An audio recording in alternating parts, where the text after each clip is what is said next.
What a difference a year can make.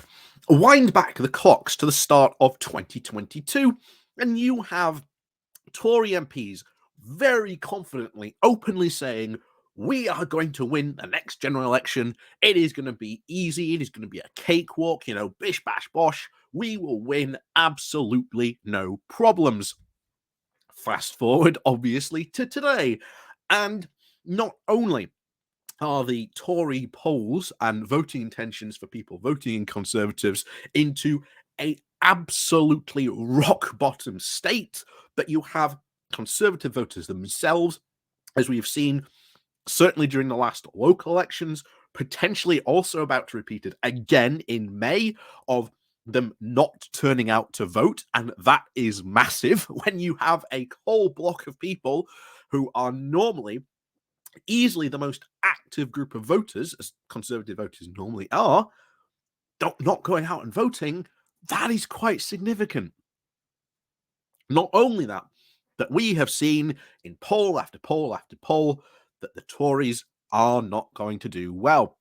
And obviously, just a few weeks back, we covered the fact that Rishi Sunak was going to be facing what had been dubbed a red tidal wave. The fact that he was going to lose all the coastal seats that the Tories currently control.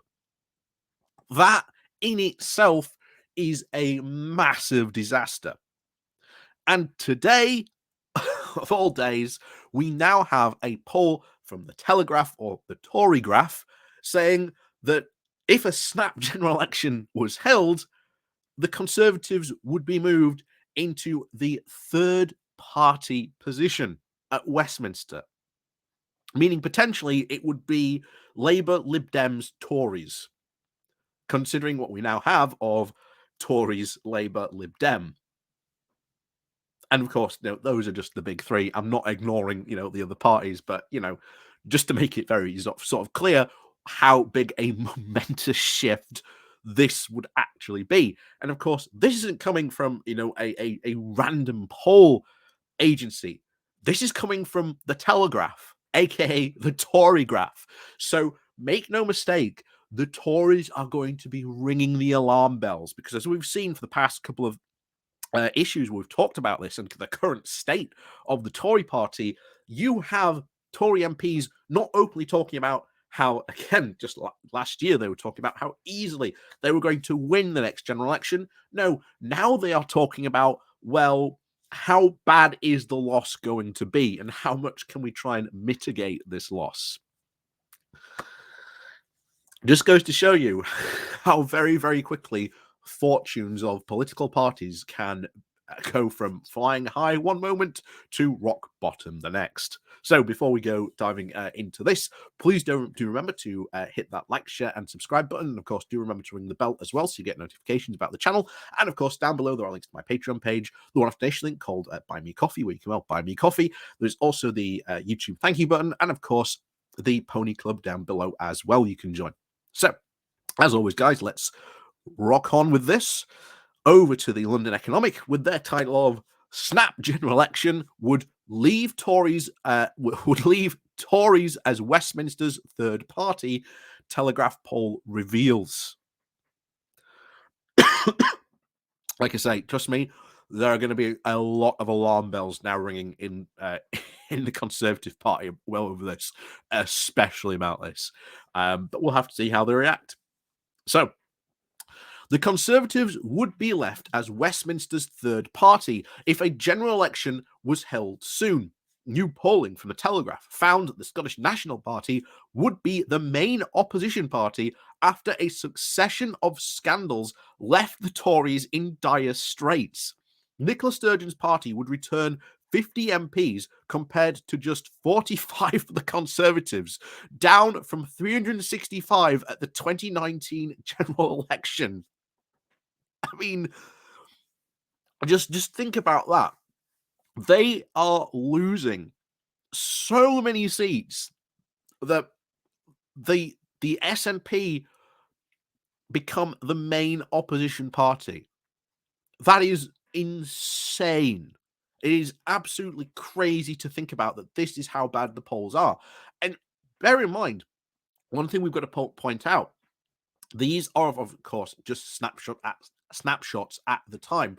We don't know how true these polls will eventually turn out to be, but polls are very often a good indicator to see how things could potentially turn out. Of course, you've got to remember Theresa May went off the back of a poll that said she would win an absolute landslide majority, and of course, looked what happened at her general election in 2017.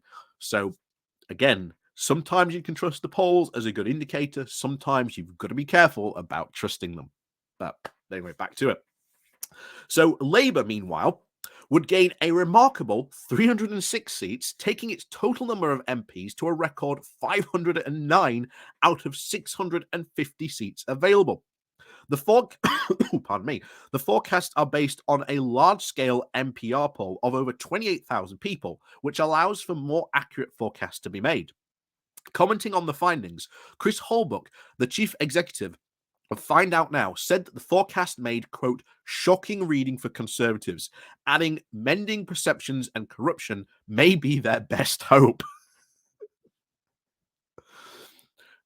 He's got a lot of work to do. If Rishi Sunak really wants to do that, he's got a lot of work he has to try and do to solve that. Martin Baxter, the chief executive of the Electoral Calculus, added, the Conservatives have been far behind in the polls for the last 4 months with little sign of improvement. They have lost support across the country, particularly, and this is important where it comes in, particularly in the traditional strong Conservative areas, which bodes very badly for the next general election. That election could be a near wipeout, worse than 1997, when the Conservatives not even being the main party of opposition. So, yeah. Oh boy. I'll tell you this now. There are some serious alarm bells going off probably today in the Conservative Party covering this. You know, Rishi Sunak has to tackle the corruption and perception of the party. Bear in mind, we've just had Lee Anderson put in as deputy chairman of the Conservative Party. Now, here's the thing. He's not obviously the chairman of the Conservative Party, but he's deputy chairman. But just to give you an idea, Lee Anderson and certainly the other chair of the Conservative Party are pretty much responsible for running the campaign and to be the face of the next Conservative sort of not only potential general election, but any elections going forward. And Lee Anderson is an absolute scandal magnet. If you think Boris Johnson was bad, he is like 10 times worse. Of course, you've got the infamous video clip of where he got a friend, where he went around, quote, canvassing, and he got a friend to pretend that he didn't know him. It's just like,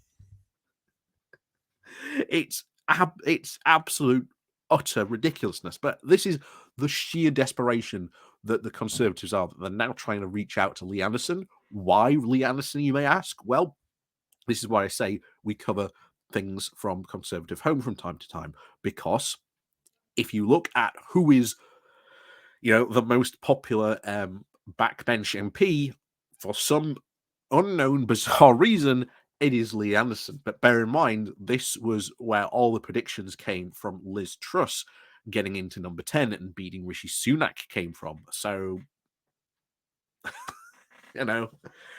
stranger things have happened, but Lee Anderson getting to be PM?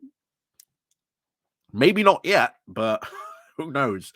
Who knows how desperate the Conservative Party will get, especially after, well, if this poll is to be believed, what would be an absolute